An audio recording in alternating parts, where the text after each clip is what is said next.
Welcome back. This is Keith Bryant of the Keith Bryant Show on the floor of Apex 2026. And I'm here with Brian Duffey from Keiron, and we're going to talk about how this disruptive technology is finding its feet and running very fast already in the US, and anything else that we find we want to talk about. So, Okay. welcome, Brian. Oh, thank you, Keith, for having us.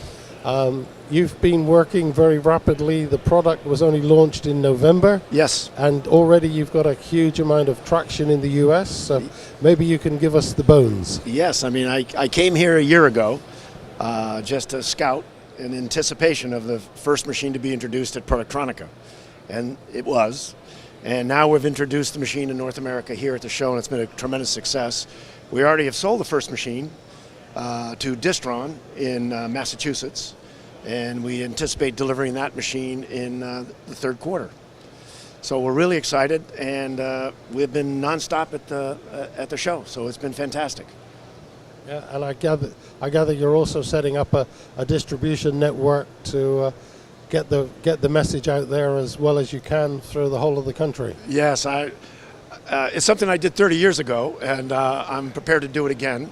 We'll be building a facility in the Northeast and hiring a team of support people and salespeople to bring this product to the United States. Okay, and as you said, someone is ordering now and they're not expecting to get the product until the third quarter, but there seems to be such a huge buzz about this that a lot of large companies are prepared to commit to orders just to get in there ahead of their competition. Yes, we already have customers trying to queue up for the next generation of machines. So we're really excited about that. And you know, it's really a partnership because it's early days, but we've had a lot of success with our development in Eindhoven and with our partners in Eindhoven. So we'll be delivering those machines to our early customers in Europe this summer. Okay, and I know, because I know one or two of them personally, and I know that's something that they're waiting for with anticipation. Yeah. Maybe you could just give us the bare bones of why you think it's being so successful so quickly. Yeah, here's the interesting thing. The LiFT technology, which is the basis for the development, is laser-induced forward transfer.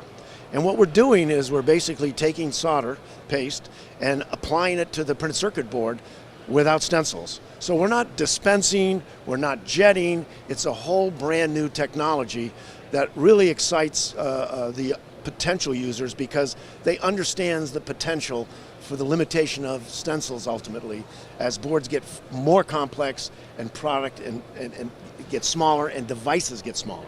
So that's what we're seeing. We're looking at very complex, high mix boards with medium to low volume with very complex products. So aerospace, military, defense, medical, all of the areas that are under pressure to increase their volumes and their quality. All of the above, all of the above, including the contractors that are supporting these entities. They're also partnering with us. So Distron is a contractor, but they do a lot of military. And the other nice thing about it, because of its military and commercial, we can handle any kind of solder paste. So I know a lot of the military companies want to use lead, and a lot of other companies are doing no clean or no solder, no lead, but we can do any of them.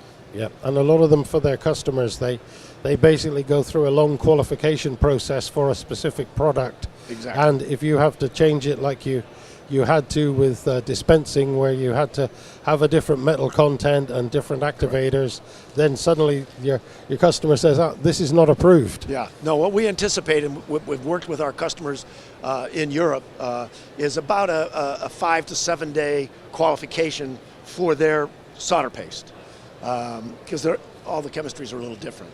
So it may change some of the parameters for the machine, but it isn't a very difficult. We haven't found anything that restricts us from doing different solders. Yeah, and obviously once the solder is approved, it doesn't have to be reapproved by a different customer. No. Yeah. And we're working with all the major solder paste vendors, and you know them. Yeah. And we're having a lot of success. So it's really been an exciting show. I mean, we've been nonstop. And and it's only day one. Yeah, and I was afraid I was going to be late here, but thanks for coming over and getting me. No problem. So I guess the simple final question, you're looking very enthusiastic, and as you say, you've been around this industry a long time. Yeah. You know, do you think it's really the fact that the product is so different from everything else, which is lighting the fire in you again? Yeah, I did retire 4 years ago, and Paul Royman's our CEO, also a former colleague of mine, encouraged me to come out to Eindhoven and see this technology, and I was so excited about the disruptive nature of this technology and what the industry needs, what our customers need as this advances.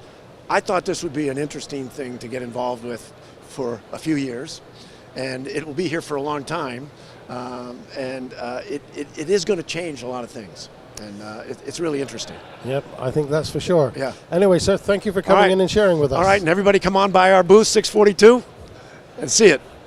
Hi, that's Keith Bryant from the Keith Bryant Show saying thank you for watching.